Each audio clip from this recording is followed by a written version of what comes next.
ಶ್ರೀ ಗುರುಭ್ಯೋ ನಮಃ. ಹರಿ ಓಂ. ಗುರು ಬ್ರಹ್ಮ ಗುರು ವಿಷ್ಣು ಗುರುದೇವೋ ಮಹೇಶ್ವರ, ಗುರು ಸಾಕ್ಷಾತ್ ಪರಬ್ರಹ್ಮ ತಸ್ಮೈ ಶ್ರೀ ಗುರುವೇ ನಮಃ.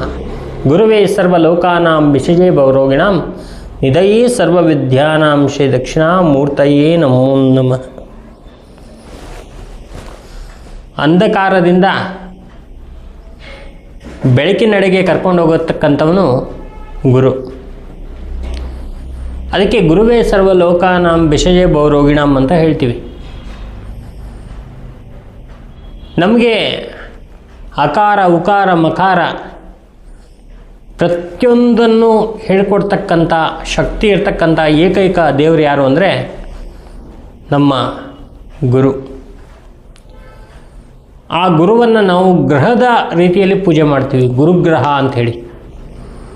ಮತ್ತು ನಮಗೆ ಪಾಠ ಹೇಳ್ಕೊಡ್ತಾ ಇರ್ತಕ್ಕಂಥವ್ರನ್ನ ನಾವು ಆ ಒಂದು ದೇವರ ಸ್ಥಾನದಲ್ಲಿಟ್ಟು ನೋಡ್ತೀವಿ. ಮತ್ತು ವಿಶೇಷವಾಗಿ ಜಗತ್ತಿಗೆ ಅದ್ಭುತ ತೋರಿಸಿರ್ತಕ್ಕಂಥ ಮಹಾ ಗುರುಗಳ ಬಗ್ಗೆ ನಾವು ನೋಡ್ತಾ ಇರ್ತೀವಿ. ಅಂತಹ ಗುರುಗಳು ನಮಗೆ ವಿಶೇಷವಾಗಿರ್ತಕ್ಕಂಥ ಶಾಸ್ತ್ರಗಳನ್ನು ಹೇಳಿಕೊಟ್ಟಾಗ ಅದ್ಭುತವಾಗಿರ್ತಕ್ಕಂಥ ಒಂದು ಮಂತ್ರವನ್ನು ಹೇಳಿಕೊಟ್ಟಿದ್ದಾರೆ.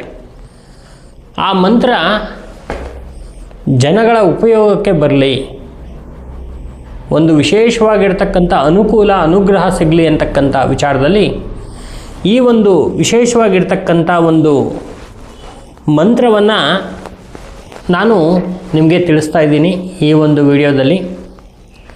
21 ದಿನ ಈ ಒಂದು ಮಂತ್ರ ಹೇಳಿದಾಗ ಬಹಳ ಅದ್ಭುತವಾಗಿರ್ತಕ್ಕಂಥ ಒಂದು ಅನುಕೂಲ ಆಗುತ್ತೆ. ಏನೇನು ಅನುಕೂಲ ಆಗುತ್ತೆ? ನಿಮ್ಮ ಎಲ್ಲ ಕೆಲಸ ಕಾರ್ಯಗಳು ಕೂಡ ಚೆನ್ನಾಗಿ ನಡೆಯುತ್ತೆ. ಮನಸ್ಸಿಗೆ ಸಂತೋಷ, ನೆಮ್ಮದಿ, ಆನಂದ ಎಲ್ಲವೂ ಸಿಗುತ್ತೆ. ಆರಾಮಾಗಿ ನೀವು ಸಂಜೆ ಹೊತ್ತು ಸೂರ್ಯಾಸ್ತಮನ ಆದಮೇಲೆ ಯಾವುದಾದ್ರೂ ಒಂದು ಪವಿತ್ರವಾಗಿರ್ತಕ್ಕಂಥ ಒಂದು ದೇವಸ್ಥಾನದಲ್ಲಿ ಅಥವಾ ನಿಮ್ಮ ದೇವರ ಮನೆಯಲ್ಲಿ ಅಥವಾ ಪ್ರಶಾಂತವಾಗಿರ್ತಕ್ಕಂಥ ಪಾಸಿಟಿವ್ ಆಗಿರ್ತಕ್ಕಂಥ ಒಂದು ಜಾಗದಲ್ಲಿ ಕೂತ್ಕೊಳ್ಳಿ. ವಿಶೇಷವಾಗಿರ್ತಕ್ಕಂಥ ಮಹಾಮಂತ್ರವನ್ನು 1008 ಸರಿ ಹೇಳಿ 21 ದಿನಗಳ ಕಾಲ ಇದನ್ನೇ ರಿಪೀಟ್ ಮಾಡಿ. ವಿಶೇಷವಾಗಿರ್ತಕ್ಕಂಥ ದಿನಗಳಲ್ಲಿ ಈ ಒಂದು ಮಂತ್ರವನ್ನು ಪ್ರಾರಂಭ ಮಾಡಿ ಧ್ಯಾನ, ಒಂದೇ ಗುರಿ, ಒಂದೇ ಮನಸ್ಸಿಂದ ಮಂತ್ರವನ್ನು ಹೇಳಬೇಕು. ಈ ಮಂತ್ರವನ್ನು ಹೇಳೋದ್ರಿಂದ ನಿಮ್ಮ ಸಕಲ ಕಷ್ಟಗಳು ನಿವಾರಣೆಯಾಗಿ 21 ದಿನಗಳಲ್ಲಿ ನಿಮಗೆ ವಿಶೇಷವಾಗಿರ್ತಕ್ಕಂಥ ಫಲ ಸಿಗುತ್ತೆ. ಅಂಥ ಅದ್ಭುತವಾಗಿರ್ತಕ್ಕಂಥ ಮಂತ್ರ ಇದು. ಈ ಮಂತ್ರವನ್ನು ಯಾವ ರೀತಿಯಲ್ಲಿ ಹೇಳಬೇಕು ಅಂತ ಹೇಳಿದ್ರೆ, ಪೂರ್ವ ಅಥವಾ ಉತ್ತರಾಭಿಮುಖವಾಗಿ ಕೂತ್ಕೊಂಡು ಹಣೆಗೆ ಗಂಧ, ಕುಂಕುಮ, ಸಿಂಧೂರ, ವಿಭೂತಿ ಯಾವುದಾದ್ರು ಒಂದು ಹಚ್ಚಿಕೊಂಡು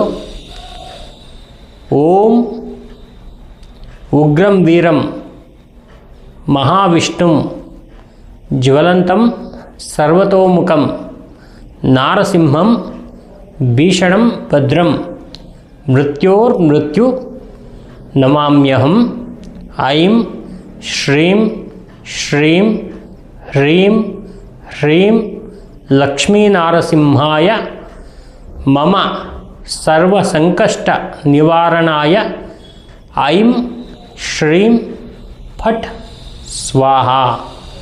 ಈ ಮಂತ್ರವನ್ನು 1008 ಸರಿ 21 ದಿನಗಳ ಕಾಲ ಹೇಳಿ ನಿಮ್ಮ ಕೆಲಸ ಕಾರ್ಯ, ನಿಮ್ಮ ಒಂದು ವಿಶೇಷವಾಗಿರ್ತಕ್ಕಂಥ ಜೀವನದಲ್ಲಿ ಅಭಿವೃದ್ಧಿ, ಇದನ್ನೆಲ್ಲ ನೀವು ನೋಡಿಕೊಂಡು ಇದನ್ನು ನಮ್ಮ ಒಂದು ಕಚೇರಿಗೆ ಭೇಟಿ ನೀಡಿ ಇದರ ಬಗ್ಗೆ ಯಾವ ರೀತಿಯಲ್ಲಿ ಮುಂದುವರಿಸಬೇಕು ಅಂತಕ್ಕಂಥ ವಿಚಾರವನ್ನು ಕೇಳಿಕೊಂಡು ನೀವು ಮುಂದುವರಿಸ್ಬೋದು. 21 ದಿವಸ ಮಾಡಿದ್ರೆ ನಿಮಗೆ ಇದರ ಫಲ ಗೊತ್ತಾಗತ್ತೆ.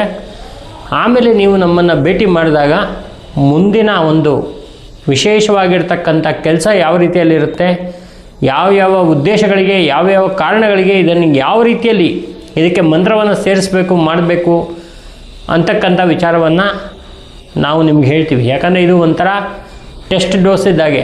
ಫಸ್ಟ್ ಒಂದು ಸಲ ನೀವು ಮಾಡಿ ನೋಡಿ, ನಿಮ್ಗೆ ಅನುಕೂಲ ಆಯಿತು ಅಂದರೆ ಖಂಡಿತವಾಗ್ಲೂ ನೀವು ಸಂಪರ್ಕ ಮಾಡ್ಕೊಂಡು ಬರ್ತೀರಾ.